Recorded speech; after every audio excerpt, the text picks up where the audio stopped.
मीरपुर नाम के शहर में तेजस अपनी पत्नी नीरू के साथ रहता था। पति पत्नी दोनों ही नौकरी करते थे। एक दिन तेजस गांव अपनी माँ के पास फोन करता है। हेलो, प्रणाम माँ।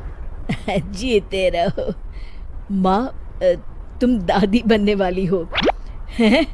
अरे वाह, ठीक है बेटा, मैं कल ही आती हूँ। जब माँ जी शहर पहुंची तो बेटे बहू ने बहुत अच्छे से स्वागत किया। लीजिए माँ जी, चाय। अरे गर्मा गर्म पकोड़े ले आओ माँ के लिए।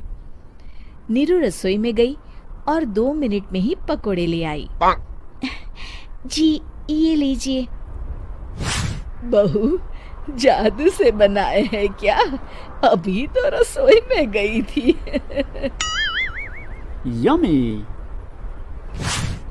माँ जी, शीला रसोई में पकोड़े तल रही है, मैं बस लेकर आई।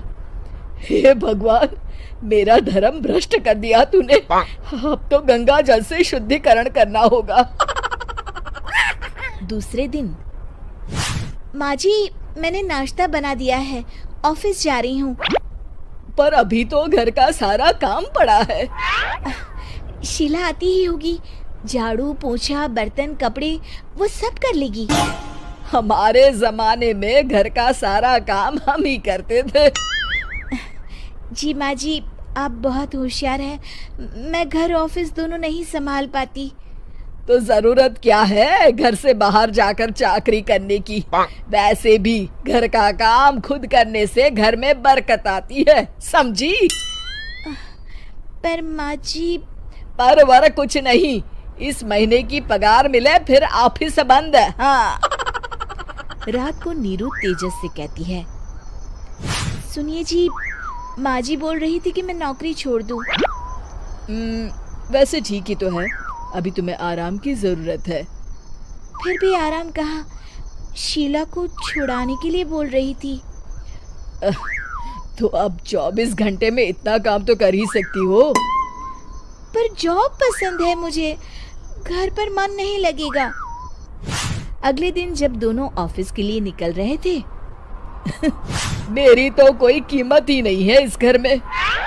माँ जी, आजकल महंगाई बहुत है, रहन सहन भी बदल गया है, दोनों नौकरी करते हैं तभी ठीक रहता है। अच्छा, तू कहना क्या चाहती है? मेरा बेटा तुझे बिठा के खिला नहीं सकता? तू ही इस घर का खर्च चला रही है, हैं? नहीं माँ जी, मेरा वो मतलब नहीं था। मतलब खूब समझती हूँ, ये बाल धूप में सफेद नहीं किए मैंने। हाँ। अब तो ये रोज का काम हो गया था। तेजस भी रोज की झिकझिक से परेशान हो गया था। एक दिन उसने कहा, नीरू, वैसे भी तुम्हें मैटरनिटी लीव मिलने वाली है, तो अभी से ही छुट्टी ले लो। पर क्या, मेरी सैलरी अच्छी खासी है। आखिर नीरू ने रिजाइन कर दिया।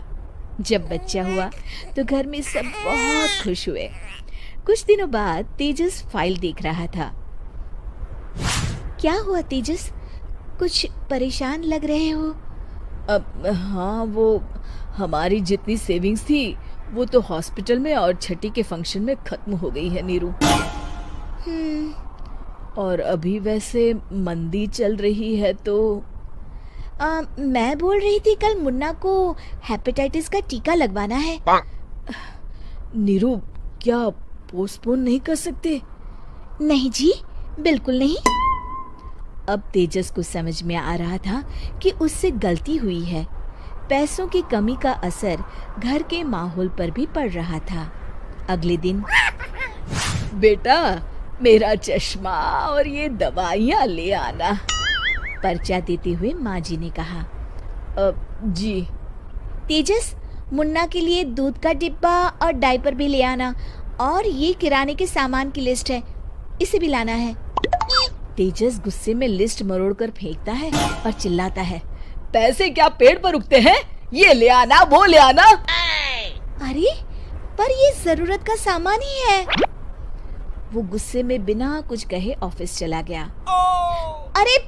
अरे लंच तो ले जाइए। नीरू दौड़कर डिब्बा पकड़ाती है एक दिन खाना खाने के बाद, नीरू, अब तो मुन्ना कुछ बड़ा हो गया, तो अब तुम वापस ज्वाइन कर लो ना जॉब। पर इस रिसेशन में जॉब मिलना बहुत मुश्किल है। ट्राई तो करो। फिर मुन्ना?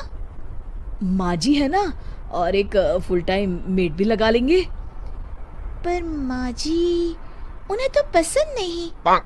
तभी माँ जी वहाँ आ जाती है और प्यार से नीरू के सर पर हाथ फेरते हुए बोलती है, अब मेरी समझ में आ गया बहू, पहले के और अब के समय में अंतर है। तुम काम शुरू करो, मुन्ना की जिम्मेदारी मेरी। मेरी प्यारी माँ जी। ये कहकर नीरू उनके गले लग गई। शिक्षा, परिवर्तन संसार का नियम है, हमें भी समय के साथ चलना चाहिए। उम्मीद है कि आपको हमारी ये कहानी पसंद आई होगी। कृपया हमारे चैनल को सब्सक्राइब करें और सभी अपडेट्स के लिए बेल आइकन जरूर क्लिक करें। और हाँ, वीडियो लाइक और शेयर करना मत भूलिएगा। Bye bye.